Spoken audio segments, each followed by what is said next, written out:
written by Daylean Sky. Providing a legacy preparation for death in Mary Oliver and Phan. Is there a concrete way for one to live their legacy? Many people have different ideas on how to leave their legacy, but a narrowed, specified effort can help be shared with generations, which can leave something for those alive. This marking can be as small as an annotation in a book. It can be insight from those who were before them, whether that is by sharing knowledge, listed, solidifying their family recipes, making trace copies of an ancestor's ideas, or producing art. In two very different poems, Mary Oliver and Phan write about the process of leaving a legacy. Oliver's approach is more introspective and hypothetical as she provides advice for readers in a broad manner. Whereas when Phan is analyzing his father's creative process, it indicates his legacy. It also highlights Phan's legacy by sharing the discovered personal notes of father's creativity with the readers. In Mary Oliver's poem, When Death Comes, she describes death as an endpoint. At the beginning of the poem, she thinks about how she wants the materialistic physical attributes one can gain and to be praised by others for proactively planning to leave a memorable and positive legacy, in which her view of death that is uncertain beholds a darkness. Line 10. She is not afraid with the idea. To understand, visualize an unbalancing scale, where the reader notices from her point of view as an outside perspective.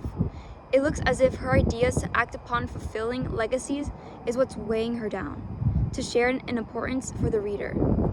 Her ideas are only ever entertained by wondering. So it drains away the importance of the message about a defined legacy. Furthermore, Oliver's writing skills are visibly presented as a prideful person who still has challenges with overthinking into the future.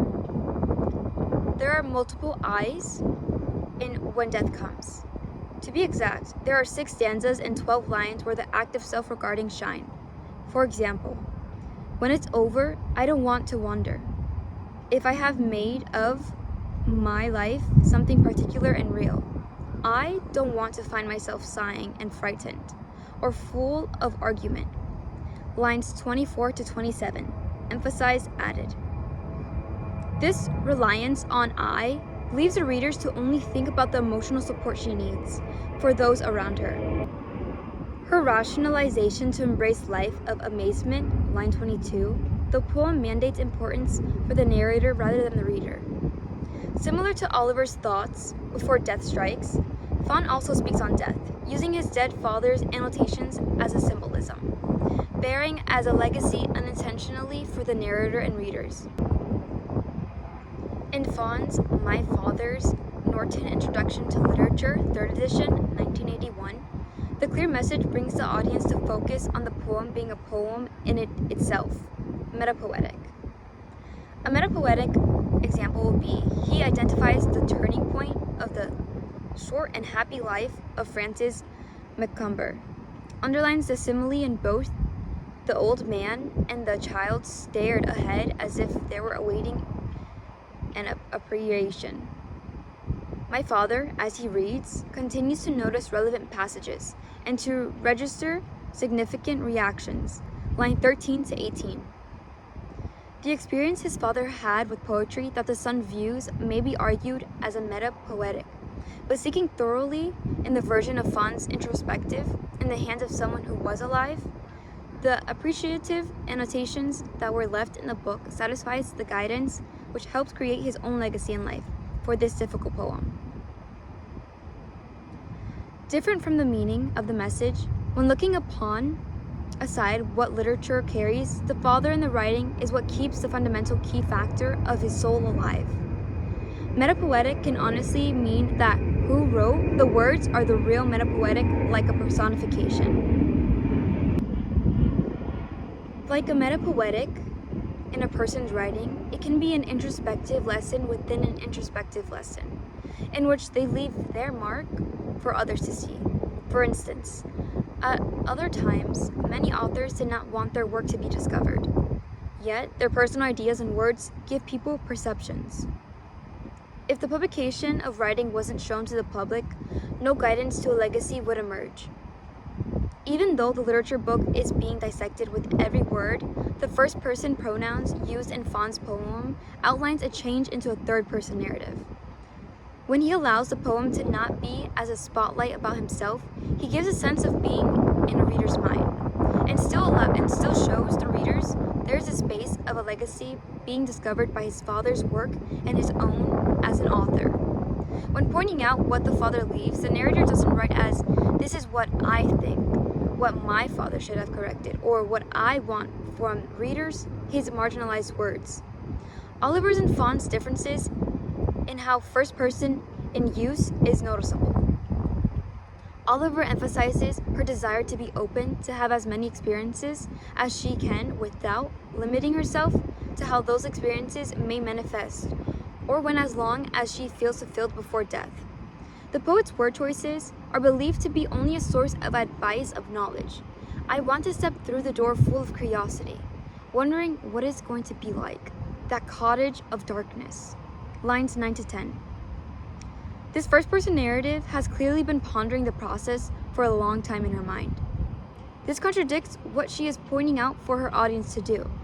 There is this expectation for what the readers want as assistance to sway into their fulfillment. The self-opposing wish list does not give others anything to think about. There is no experience of the author's checked off accomplishments where she can create a dynamic relationship. For this poem, there is a sense of relationship between the narrator and readers.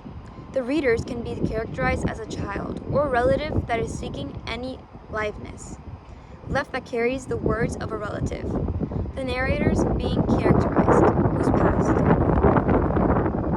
An unproviding lesson from the author herself leads the readers to question of, what should I do to leave as a legacy? Everyone would appreciate a hopeful guide, not the extravagant kind, where the person does not flow with original ideas, but a little assistant creates a creativity in the readers that allows them to succeed in their own legacies. To strengthen their own legacy holds power before the perished individual is overlooked like another soul gone without a remembrance to the living of their name. The only time another individual is mentioned is, and therefore, I look upon everything as a brotherhood and a sisterhood. Lines 11 to 12. Because the readers are left with no amount of guidance what to do, it forms a distance between them, a distance of intimacy and comfort from the author. This leaves the readers to figure out the answer to their question with their fate in their hands. The intimacy shown is only her comfortability in expressing her life as possibilities before and after death. In Phan's, the first-person narrative that is being used shows the relationship role. His description of the father's innovating works opens up to the narrator's vulnerability to the readers. As quoted, its thin translucent pages are webbed with his marginali, graphic ghosts of a living hand, and the notes often sound just like him. Lines 7 to 9. A trust is built when the author shares the knowledge that he is grasping from the annotations. There is a direct relationship shown with a father's ghost, line 8, and his child. Lost in the mind of Phan, I begin to track silence and signal to a cold source, line 24. Such powerful words structure the gratitude and sense of closeness of love from the distant soul. The heartwarming experience also creates a meaningful lesson for the audience to take.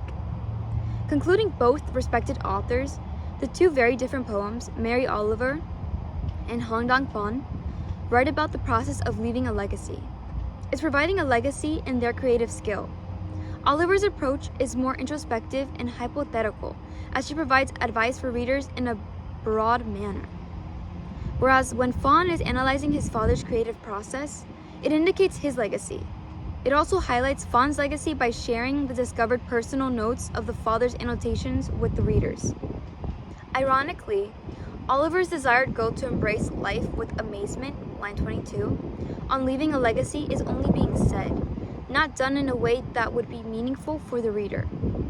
It's insightful to understand and take as a reader into life of skills of the providement from creators, and to form an originality that can one day be looked at as a legacy.